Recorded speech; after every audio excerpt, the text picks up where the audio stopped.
Bitcoin se encuentra a tan solo 8 meses de un nuevo halving, momento en el que se entiende que el precio tiende a subir, pero ¿hasta qué punto es eso cierto? ¿El precio sube antes, sube durante o sube después? En este vídeo voy a hacer un análisis de Bitcoin centrándome en cómo se comporta la criptomoneda en periodos pre-halving, halving y post-halving, para de este modo poder entender cómo de alcistas o bajistas serán los próximos meses. Bueno, entonces, antes de pasar a analizar exactamente cómo se comporta día a día el precio de Bitcoin una vez ya hemos vivido el halving, quiero analizar este gráfico y me he tomado la libertad para ahorrar tiempo de haberlo creado para no estar en medio del vídeo dibujándolo. ¿Qué es lo que tenemos? Tenemos literalmente 4 líneas de diferentes colores, las voy a ocultar todas y las voy a ir nombrando poco a poco. Una primera línea comprende el promedio de los años del año 2012, 2016 y 2020. Es decir, los periodos halving. Estos son los años de los halving. ¿Qué pasa exactamente de promedio todos y cada uno de los años del halving? Aquí lo tenemos. Siguiente línea es esta línea de color azul que comprende los años 2011, 2015 y 2019. Esto efectivamente son los periodos pre-halving, son los años previos al halving, de promedio. Seguimos y tenemos aquí una línea de color rojo que indica los años post-halving. ¿Qué es lo que sucede con el precio de promedio los años post-halving? Luego iremos mucho más allá porque analizaremos de manera individual. Esto es un promedio de todos los años post-halving. Lo que yo voy a hacer a continuación, después de sacar conclusiones en base a este gráfico, es analizar de forma individual, día a día, qué es lo que sucede con los ciclos, no con el año. Y finalmente tenemos una última línea de color naranja un poquito más fuerte, y es años normales, años naturales que no son ni pre-halving, ni halving, ni post-halving, comprendidos entre el año 2014, el año 2018 y el año 2022. Entonces, empezando por la última línea, es una línea de entretiempo, es una línea que comprende los mercados bajistas, es la única línea bajista, como puedes comprobar, es la única línea que empieza en un punto y el ROI es negativo. ¿Por qué? Pues bueno, simplemente porque tenemos que pasar periodos bajistas y casualmente los 4 años 14, 18 y 22, por eso Bitcoin está muy bien analizarlo de forma anual comparándolo con otros años, comparando el contexto, porque como puedes comprobar en términos generales, el 14, el 18 y el 22 son años bajistas. Venimos justamente de un mercado bajista que ha sido del año 2022 y esto hace promedio con el mercado bajista del 18 y el mercado bajista del 14. Entonces, es una línea que no nos interesa demasiado, la podríamos tener, pero para evitar confusiones la vamos a quitar del mapa. Entonces, una vez tenemos la línea fuera, vamos a analizar las demás. Empezamos por la naranja de color flojo. Es el año del halving. No es un año concreto, sino que son todos y cada uno de los años naturales del halving. Año 2012, 2016 y 2020. Como puedes comprobar, es una línea que tiende al alza. Es la línea más alcista con el mayor ROI de todos. ROI es el retorno sobre la inversión. Es decir, si tú añades X dinero, la línea que está más arriba en un gráfico de ROI es la que genera mayor rentabilidad. Por encima de 1 es positiva y por debajo de 1 es negativa. Por eso, esta línea de mercados bajistas es la única que está por debajo de 1. Todas empiezan en 1. Entonces, ¿qué es lo que sucede con los años halving, el año 2024? ¿Qué podemos esperar de promedio del año 2024? Bueno, es un año que tiende al alza, no es, como puedes comprobar, el año de mayor retorno, ni mucho menos, todo lo contrario, de los años alcistas de Bitcoin es el de menos retorno, pero es la única constante.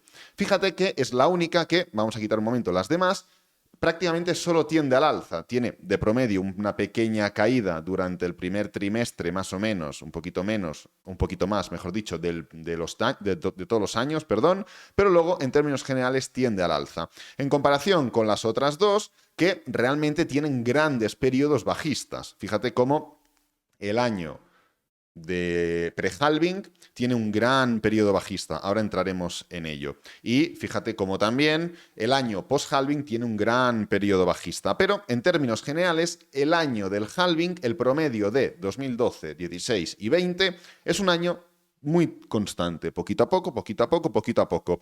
Pero en términos de retorno, no es para nada el año de mayor retorno. Todo lo contrario, queda bastante lejos. Entonces, si cambiamos de ciclo, podemos comparar con el año pre-halving. Años 2011, años 2015 y años 2019. Aquí ahora añadiremos el año 2023 para ver un poco qué es lo que podemos entender, pero fíjate que realmente la línea de color azul es el promedio que tiene más retorno en un inicio. Fíjate cómo la línea de color azul, el año o los años pre-halving, enseguida, ¡pam!, son muy agresivas, son muy alcistas de promedio. Pero luego inicia un enorme descenso que perdura hasta bien entrado el último trimestre de cada año, donde finalmente recupera un poquito, evidentemente cierra con retorno positivo, pero es el año más agresivo, o son los años que suelen ser de media más agresivos, mucho más agresivos que todos los demás. Incluso, ahora lo comentaremos, pero el punto máximo de promedio de estos años 11, 15 y 19 es más elevado que el retorno máximo al que llega el año post-halving, que suele ser el año más bestia de todos. Ahora lo comentaremos, ¿no? Entonces, ahora estamos en el año 2023, estamos en un año pre-halving. No lo he computado dentro de este gráfico azul con los otros años pre-halving, porque evidentemente estamos aún en agosto de este año, queda bastantes meses. Pero, ¿qué es lo que está pasando con este año 2023? Bueno, voy a ocultar las demás líneas, lo voy a poner encima de la mesa y fíjate cómo es un año bastante endeble, bastante anestesiado. Evidentemente, si quitamos el el promedio que hemos comentado, se ve un gran crecimiento. Es obvio, Bitcoin ha subido bastante, se ha revalorizado bastante, pero en términos generales, si lo comparamos con sus otros amigos, podríamos decir, sus sinónimos de años pre-halving, está muy alejado. De hecho, no lo he incluido en este gráfico, pero estoy seguro que si añado el 2023 a este gráfico, el ROI, evidentemente, disminuirá. Claro, ¿podemos esperar un descenso tan importante como estos años? Hombre, el mercado suele ser proporcional. Y si ha subido, digamos, un 50% de promedio durante todos los años pre-halving, y este año pre-halving ha subido vamos a inventarnos, un 20%, que ha sido más, pero bueno, para hacer la comparativa, aunque en los años pre-halving, en los demás años pre-halving, donde ha subido un 50%, caiga un 25%, no va a caer este año un porcentaje tan equitativo, ¿entendéis? Entonces, ¿podemos esperar un 25% de caída como en todos los años pre-halving? Hombre, la respuesta es no. ¿Por qué? Pues porque si en los años pre-halving ha caído un 25%, es porque anteriormente ha subido un 50%. No cae porque sí, cae de forma equitativa, cae de forma proporcional, equilibrada. ¿Entendéis? Los porcentajes me los he inventado, que nadie los tome al pie de la letra, por favor, pero el mensaje es que sí que es cierto que podemos esperar un año bastante débil, bastante anestesiado, lo que resta de año. Sí que es cierto que en comparación todos los años pre-halving, en esta etapa de agosto, septiembre, octubre, incluso junio, julio, el mercado tiende a la baja, no lo digo yo, lo dicen los datos, pero en este caso, pese a que podemos ver una situación muy similar, no esperemos estas increíbles caídas, porque el mercado no sería proporcional, ¿ok? Entonces, vamos a pasar a analizar finalmente qué es lo que sucede con el año post-halving. Y con esto ya enlazaremos con el análisis día a día de los ciclos posteriores al halving. Fíjate cómo el rojo es el más agresivo de todos, literalmente el más agresivo de todos. En el primer trimestre, fíjate qué es lo que pasa durante el primer trimestre. Antes de que el precio llegue a los 100 días, aproximadamente durante el primer trimestre, día 99, literalmente, de promedio, ya se ha comido todos los ROIs de los demás. ¿Qué quiero decir con esto? Quiero decir, en los primeros 100 días, los años post-halving, 2013, 2017 y 2021, de promedio, ya han obtenido mayor retorno que todos los años de pre-halving, halving y un año normal. ¿Entendéis? Es muy importante que entendamos esto. Durante el año post-halving, en los 100 primeros días ya se ha obtenido un ROI, un retorno mucho mayor que cualquier otro año en cualquier otro contexto. Esto denota mucho la importancia que puede tener no el año 2024, que es el año del halving, sino el año 2025. Ahí es donde tenemos que tener el ojo, ahí es donde tenemos que estar vigilando y el año que tendríamos que tener presente. Entonces, luego, evidentemente, termina siendo el año más constante, más alcista y más fuerte, independientemente de tener un gran proceso correctivo en términos intermedios, algo que, como hemos comentado, el año del halving no lo tiene. Es un año, como diría, más hormiguita, más poco a poco, más poco a poco, más poco a poco. En este caso, es un año mucho más agresivo, mucho más vertical, o son años mucho más agresivos, mucho más verticales, y que, independientemente de tener un gran proceso correctivo en medio, siguen siendo muy fuertes. Entonces, vamos a analizar de manera diaria qué es lo que pasa exactamente en los halvings. Vengo por aquí, pongo halving y le vamos a dar a ROI after halving. ¿Esto qué implica? Esto implica el retorno de la inversión justamente después del halving. ¿Qué es lo que tenemos aquí? Tenemos 3 ciclos.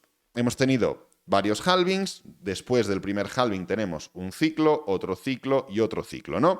En color azul, el primer ciclo, en color rojo, el segundo ciclo, después de halving, digo, ¿eh? Y en color naranja, el tercer ciclo después de halving. Fíjate cómo realmente, y esto es un detalle que quiero comentar, cada ciclo post-halving es menos agresivo, pero más duradero. El detalle con el que nos tenemos que quedar es este, es único. Puede parecer poco o poca información, pero es trascendental. Es entender que, independientemente de la agresividad que hemos visto de promedio en los años, bueno, pues post-halving, lo que sería el 2025 para nuestra línea temporal, independientemente de todo ello, son años muy agresivos, son años de un retorno increíble, todos y cada uno de ellos, pero cada vez ese ciclo, primero, es menos agresivo, llega menos arriba. Aquí tenemos un ROI, pues bueno, de prácticamente 100, llegamos a un total de un 92. El siguiente es un ROI que llega a un 30, se queda mucho más abajo que la mitad. Y el último que tuvimos se queda un ROI del 7. Entonces, ¿podemos esperar un ROI inferior a 7? Sí. Es lo que podemos esperar. Podemos esperar un retorno de la inversión inferior a 7. Pero, ¿podemos esperar que sea un recorrido mayor? Sí, también. Independientemente de ello, independientemente de que durante el año 2025 podamos esperar un gran recorrido alcista, es importante tener presente que van a haber periodos correctivos importantes. Lo hemos visto antes en la línea de color rojo, que había un gran movimiento correctivo, y esto únicamente es el promedio de este ciclo de aquí, el de color azul, este ciclo de aquí, donde tenemos un gran periodo correctivo en esta parte de aquí. Aquí luego sí que corregimos un par de veces más, pero dando claros impulsos y pullback. Al final es un gran impulso, un gran pullback, un gran impulso, un gran pullback. Y finalmente tenemos el último ciclo, donde evidentemente tuvimos también un gran periodo correctivo que finalizó de algún modo con el gran ciclo alcista. Es cierto que, pues bueno, después de toda esta corrección cerramos un poquito más por encima, pero bueno, es realmente un gran periodo correctivo, ¿no? Entonces, independientemente de que vayan a ser o que vaya a ser seguramente sobre el año 2025 el mercado más agresivo de todos, el ciclo más agresivo de todos, al menos de los últimos ciclos, es también verdad que lo que podemos esperar es que vaya a ser un ciclo algo menos agresivo que los demás, algo más duradero que los demás y que evidentemente también puede haber un gran periodo correctivo, como hemos tenido en los demás. Así que nada, voy a dejar este vídeo por aquí, espero que te haya gustado, que te haya servido, que es lo importante. Si es así, dale me gusta, suscríbete, compártelo con amigos, con la familia y nos vemos en el próximo vídeo. Adiós.